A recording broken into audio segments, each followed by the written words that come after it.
Hello students, today we are going to start heredity and variation. So in previous standard you have studied heredity and variation. इस class में भी आपने heredity और evolution का study किया है, ठीक है। तो हेरिडिटी पार्ट में हम बेसिकली ट्रांसफर ऑफ कैरेक्टर्स जो है उसको स्टडी करते हैं, ठीक है। इसमें हम सबसे पहले स्टडी करते हैं the structure of DNA, RNA, functions of DNA, RNA, the basis of inheritance, that is transfer of characters from one generation to next generation, the experiments related to the inheritance like Mendel's experiments. We have studied monohybrid dihybrid cross in previous standard.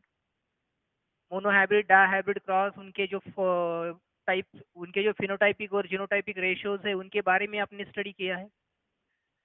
तो आज हम उससे related ही questions को solve करेंगे, ठीक है। We are going to study and discuss some of the MCQs related concepts in this lecture regarding heredity and variation. The first question is the experimental material of Mendel is. Question number first, it is related with the Mendel's experiment. The experimental material of Mendel is. Mendel का जो experimental material था वो कौन सा था पूछा गया है। Options are garden pea, second option is chickpea, pigeon pea, cowpea. Chickpea, pigeon pea, and the last option is cowpea. तो इसमें से कौन सी एक्सपेरिमेंटल मटेरियल था जो मेंडल ने एक्सपेरिमेंट के लिए यूज किया था। We know that the experimental material was garden pea. कौन सा था? Garden pea was the experimental material. Garden pea को ही हम क्या कहते हैं? पाइसम सटाइवम, ठीक है। इसका जो साइंटिफिक नेम है वो है Pisum sativum. Pisum sativum is the scientific name of garden pea or the pea which was used by Mendel. Question number second.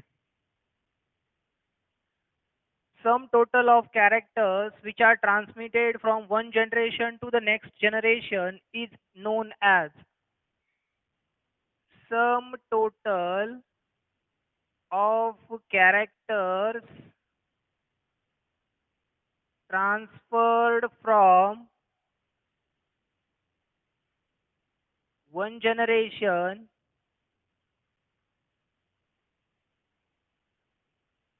to next generation is known as उसको हम क्या कहते हैं, ठीक है।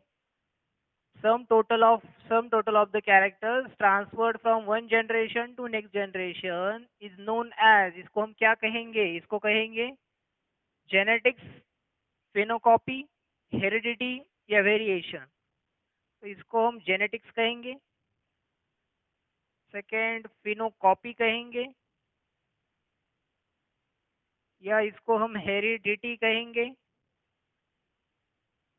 और the term variations can be used.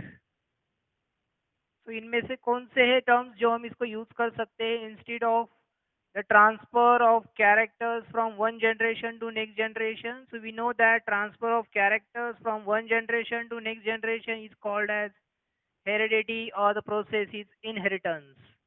तो यहाँ पर जो करेक्ट ऑप्शन है वो है option C, that is heredity. Heredity is the correct option for question number second. It is transfer of characters from one generation to next generation. Next question, question number 3. Question number 3 is the term genetics was the term genetics ये जो term है,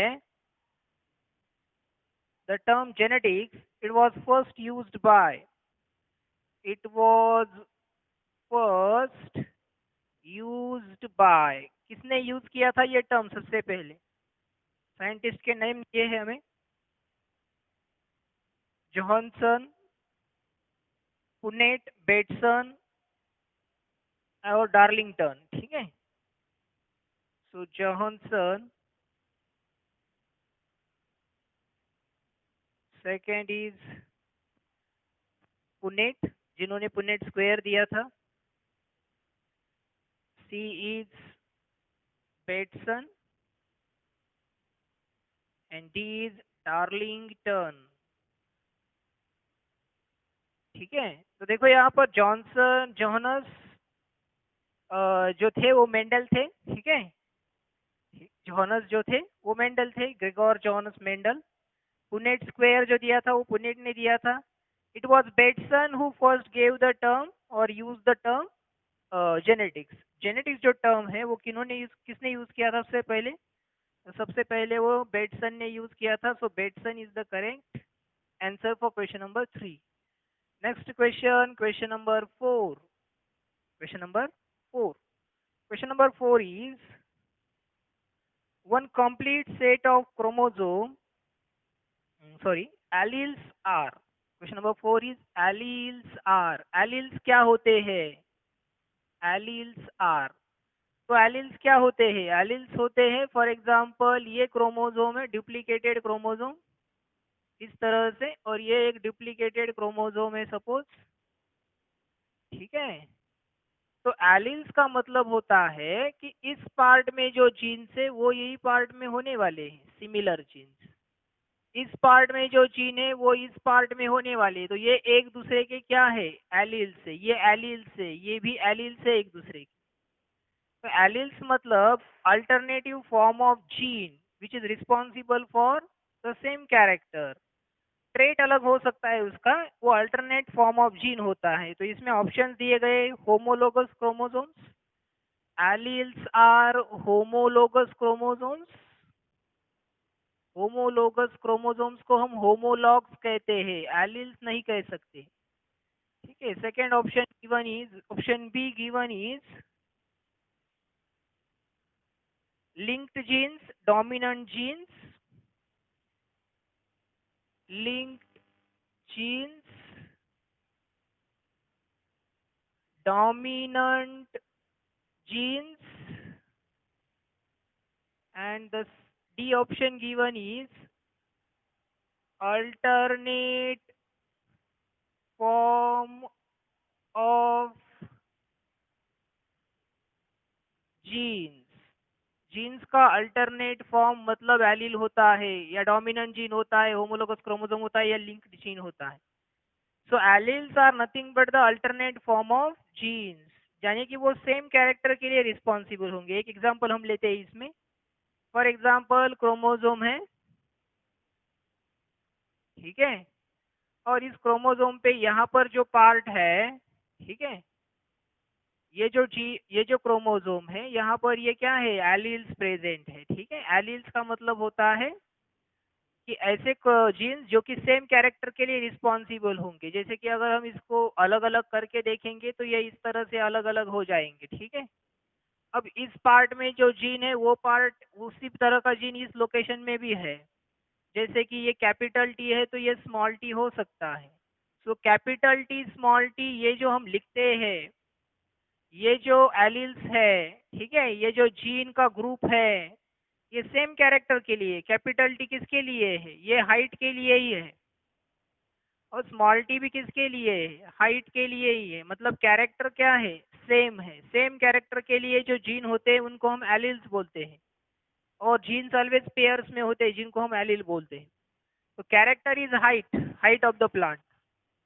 trait can be different. Trait क्या हो सकता है? इस capital T का toll होगा और इस स्मॉल टी का डॉर्फ होगा। इनके जो ट्रेट है वो अलग अलग हो सकते हैं, बट कैरेक्टर तो सेम ही है। So alleles which are responsible for same character, alleles which expresses for the same character, उसको हम कहते हैं they are alleles of each other. So those genes which are responsible for same characters are alleles. Question number 5. Next question, question number 5. Question number 5 is one complete set of chromosomes inherited as a unit from one parent is known as. So one complete set of chromosome, एक complete set of chromosome, जैसे कि humans में एक complete set of chromosome मतलब होता है 23 chromosomes. So once a complete set of chromosome inherited as a unit,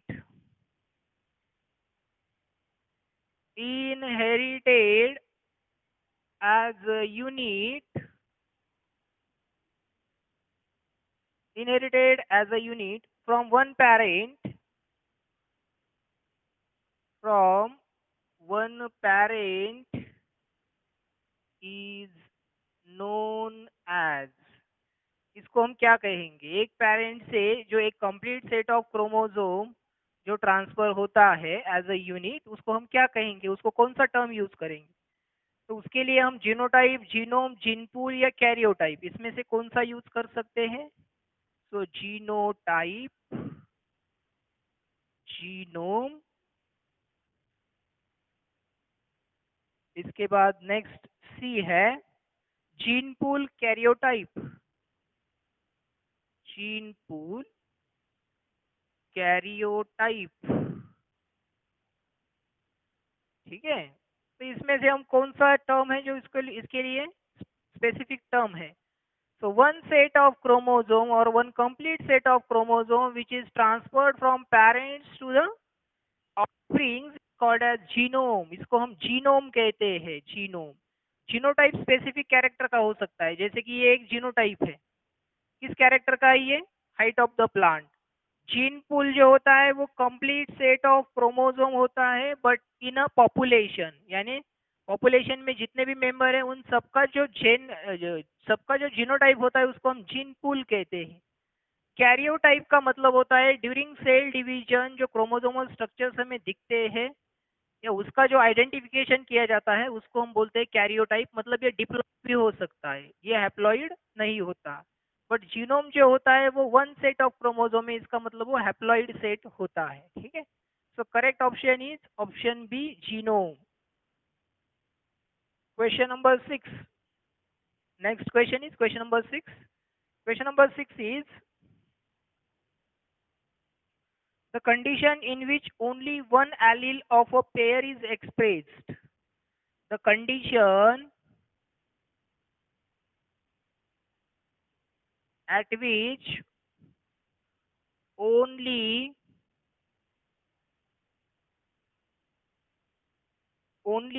one allele of pair, one allele of pair expresses in the experiment is expressed as per Mendel. Expressed as per Mendel, इसको हम क्या कहते हैं? ठीक है, तो इसको हम डेफिनेटली क्या कहेंगे? ये डोमिनेंट कहा जाएगा. ठीक है, बस उस कंडीशन को हमें पूछा है कि कंडीशन को क्या कहते हैं, कि the condition at which only one allele of a pair, तो एलील तो डोमिनेंट होगा, एक्सप्रेस्ड. सो उस कंडीशन को हम क्या कहेंगे? तो देखो ये हेटेरोजाइगस कंडीशन में भी होता है कि एक ही एलील क्या होता है?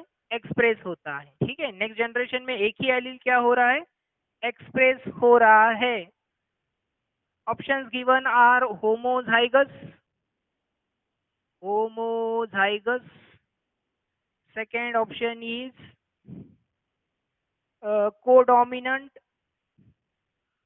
codominant,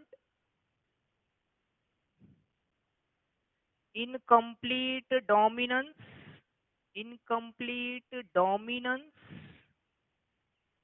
and the last one is D is heterozygous, heterozygous. ठीक है, अब एक एक देखते हैं, एक एक को डिस्कस करते हैं. होमोजाइगस कंडीशन वो होती है जैसे कि कैपिटल टी, तो दोनों भी एक्सप्रेस होंगे. स्मॉल टी दोनों भी एक्सप्रेस होंगे.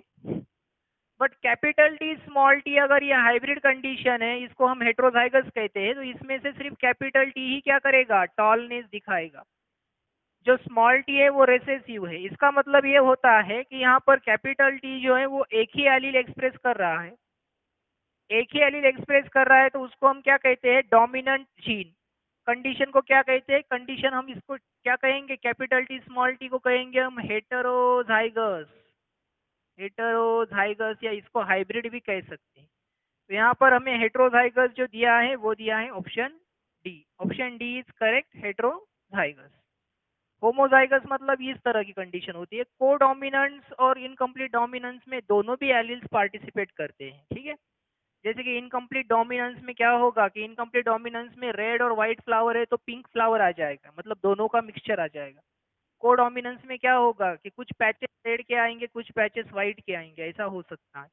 That is codominance. कोडोमिनेंस हमें मिलता है काऊ की कोट कलर में, ठीक है। काऊ का जो स्किन कलर होता है, हेयर कलर होता है, स्किन हेयर कलर, उसमें कोडोमिनेंस दिखाई देता है। यानी कुछ पैचेस जो होते हैं वो एक कलर के होते हैं, कुछ पैचेस अलग कलर के होते हैं, that is codominance.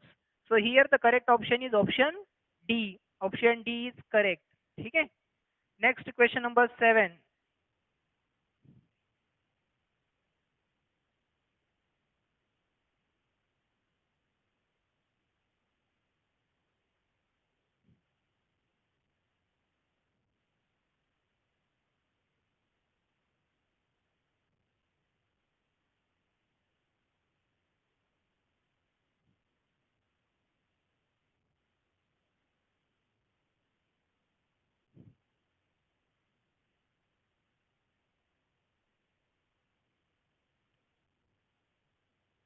Question number 7 is, which term represents a pair of contrasting factors?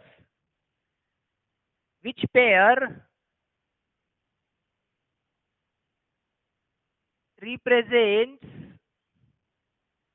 a pair of which term represents the pair of contrasting factors?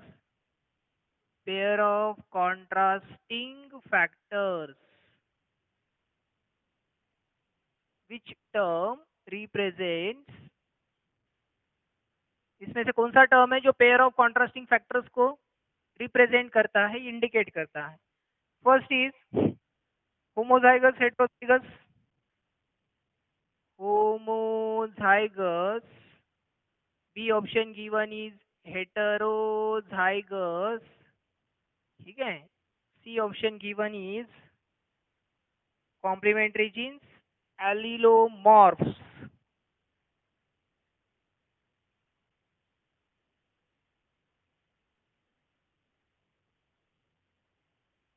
एलिलोमॉर्फ्स। देखो कॉन्ट्रास्टिंग फैक्टर्स है, ठीक है। So a pair of contrasting factor जो होता है उसको हम एलिलोमॉर्फ ही कहते हैं, ठीक है। उसको हेटेरोजाइगस नहीं कहे, उसको हेटेरोजाइगस हम कह सकते हैं, बट वो जो फैक्टर्स है वो कॉन्ट्रास्टिंग कैरेक्टर्स दिखा रहे हैं। हो भी सकता है कि वो होमोजाइगस भी हो, हेटेरोजाइगस भी हो, ठीक है। तो इसका जो स्पेसिफिक टर्म है, जिस जो टर्म हम यूज करते हैं इसके लिए, जैसे कि for capital T small T, तो ये एक दूसरे के क्या है, एलिल्स है। इनको एलिलोमॉर्फ भी कहा जाता है। क्या कहा जाता है, एलिलोमॉर्फ, ठीक है। So correct term is allelomorph. Question number 8। Next question, question number 8। The product of hybridization is also known as, the product of hybridization is also known as,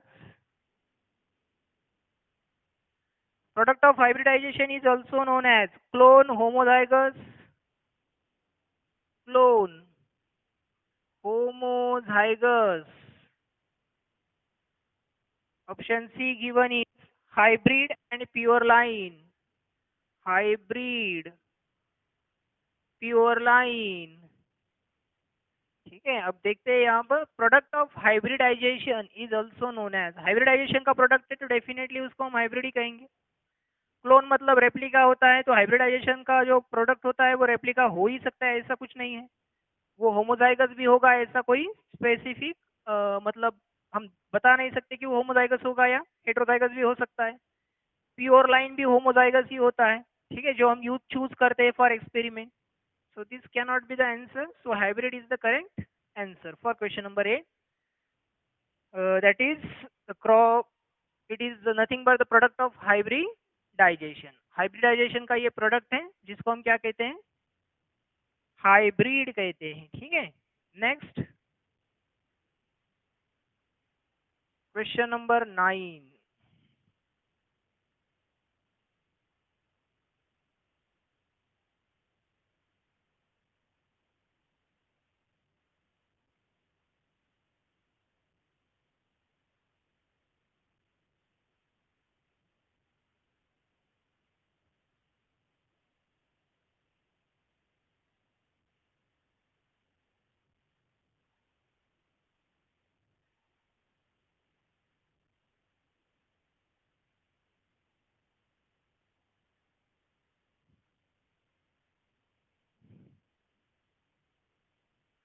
The phenomenon of exchange of segments.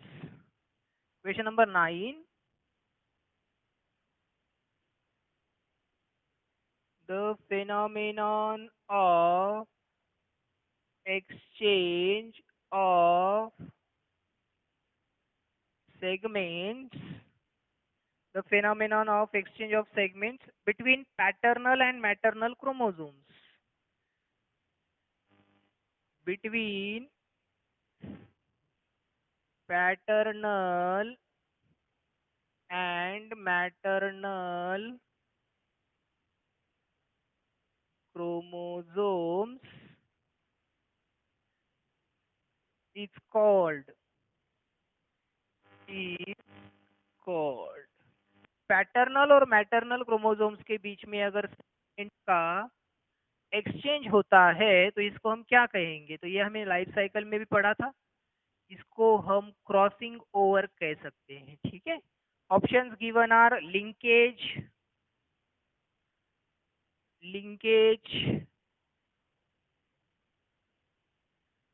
recombination, C is crossing over, and option D given is segregation.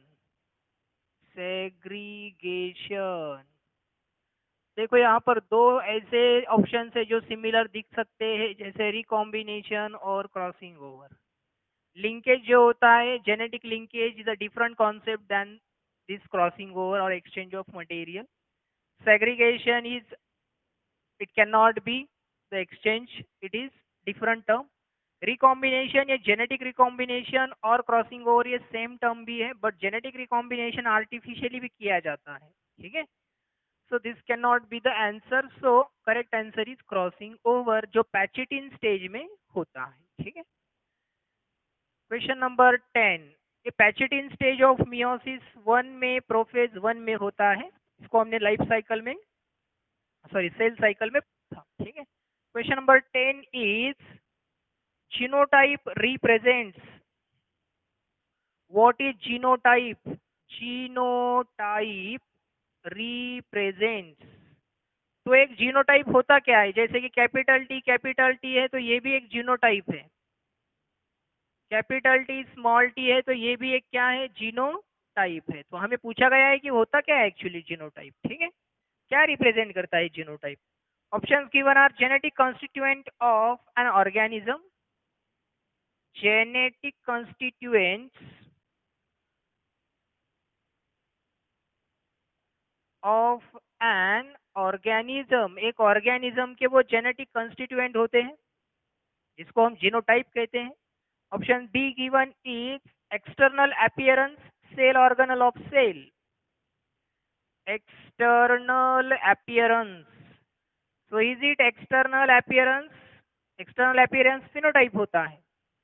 सी होता है it is the organelle of cell, C दिया है एक organelle होता है cell का जिसको हम जीनोटाइप कहते हैं, तो ये ऑर्गेनल ऑफ सेल या एक्सटर्नल अपीयरेंस तो नहीं हो सकता है। Option D is all. ठीक है, so correct option is option A, that is genetic constituent of the organism. एक ऑर्गेनिज्म का जो जेनेटिक कंस्टिट्यूएंट होता है उसको हम क्या कहते हैं? जीनोटाइप। ठीक है, क्लियर है ये question number 10। Next question is, चलो नेक्स्ट क्वेश्चन देखते हैं। Next question is,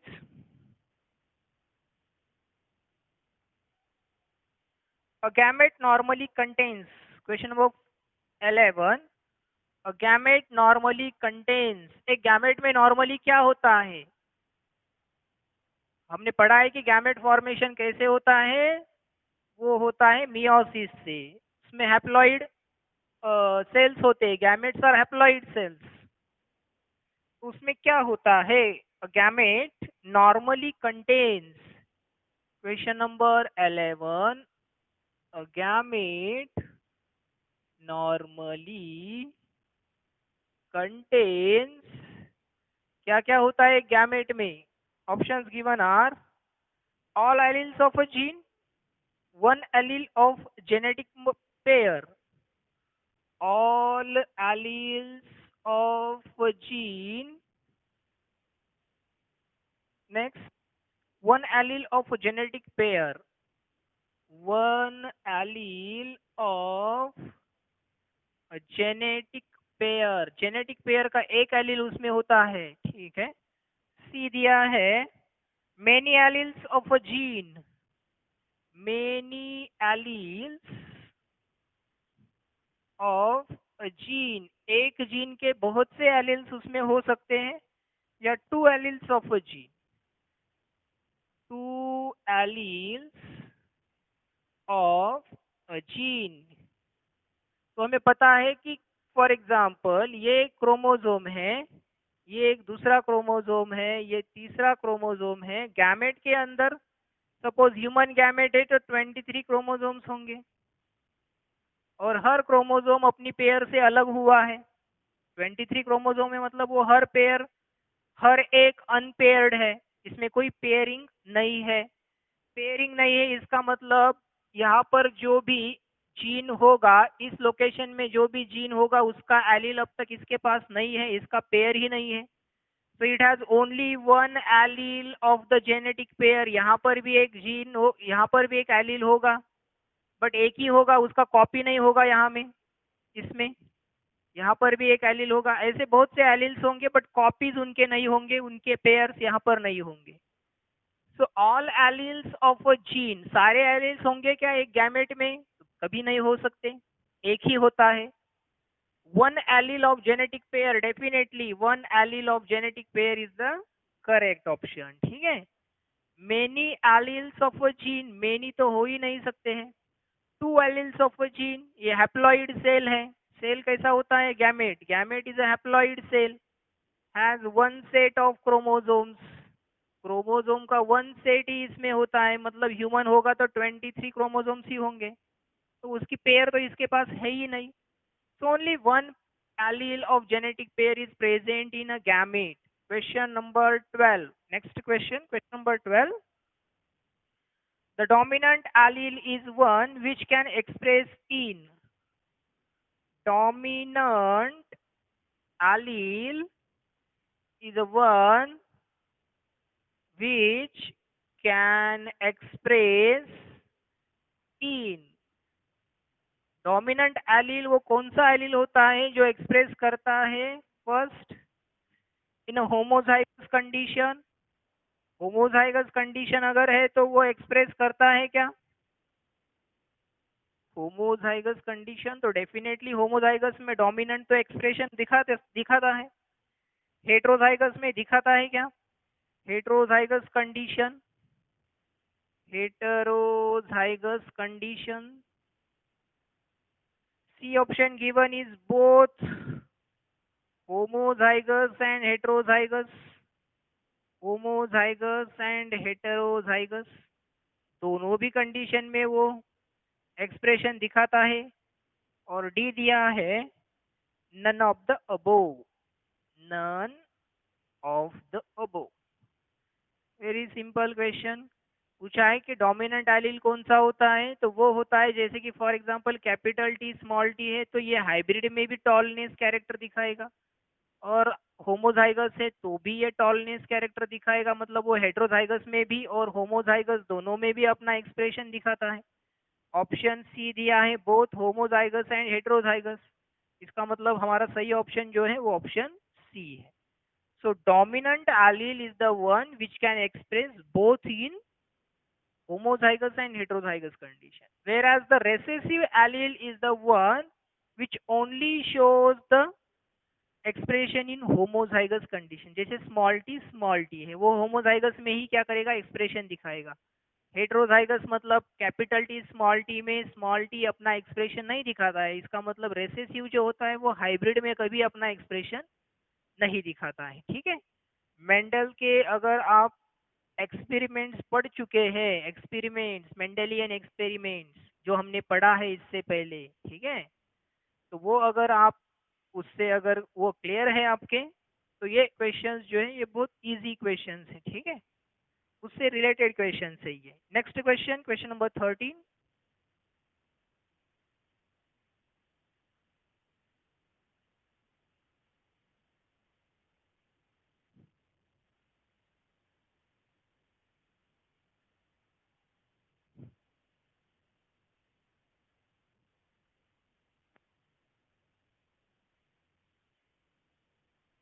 The arrangement variations in characters they are brought about by, question number 13, variations in character they are brought about by, are brought about by. Variations जो है character में वो किसकी वजह से आते हैं? First, duplication of chromosomes, duplication of chromosomes, chromosomes में ड्यूप्लीकेशन होता है उसकी वजह से आते हैं। Second option given is mutations, mutations C's crossing over between homologs, homologs means homologous chromosomes, and D option is all। तो देखो ड्यूप्लीकेशन ऑफ क्रोमोसोम होता है तभी वेरिएशंस क्या होते हैं, आते हैं, क्योंकि जो क्रोमोसोम है ओरिजिनल क्रोमोसोम, ठीक है, उसकी एक कॉपी बनती है, वो बाद में अलग अलग होती है ड्यूरिंग मियोसिस। ठीक है, तो मियोसिस में जो ये डुप्लीकेशन होता है या माइटोसिस में भी जो डुप्लीकेशन हो रहा है, during duplication some inaccuracies in the DNA copying can occur which is responsible for variation। So option A is correct। Mutation is definitely responsible for variation। We know that mutation is nothing but the changes that occurs in the DNA sequence। Mutations भी एक reason है जिसकी वजह से variations आते हैं। Crossing over ये भी एक रीजन है जो म्यूटेशन जो मियोसिस में होता है, ठीक है, प्रोफेज 1 में। So all three are correct, so option D is correct for question number 30। Next question, question number 14। क्वेश्चन number 14 is crossing over that results in genetic recombination in higher organism it occurs between। Crossing over किस में होता है? सो crossing over that is genetic recombination or that results in genetic recombination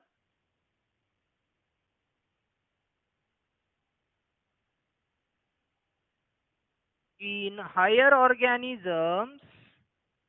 यहाँ पर higher organisms का मतलब ये है कि जो गैमेट्स बना सकते हैं, ठीक है, higher organisms it occurs between, वो किस में होती है? इट ऑकर्स बिटवीन, ये प्रोसेस किस में होती है, कौन सा प्रोसेस है?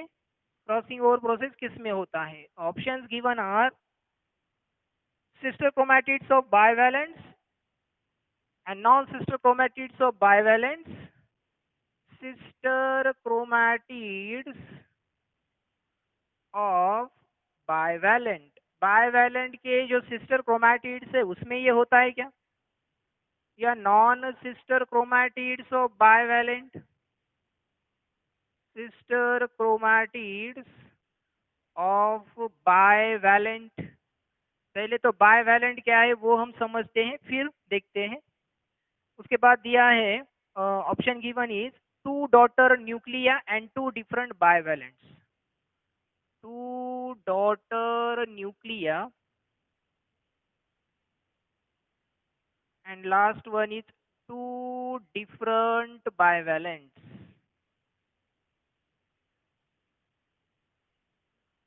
अब बाइवेलेंट होता क्या है वो पहले जान दो। सपोज अभी ये सेंट्रोमियर है और उसको इस तरह से क्या है, ये डुप्लीकेटेड क्रोमोसोम है, ये डुप्लीकेटेड क्रोमोसोम है।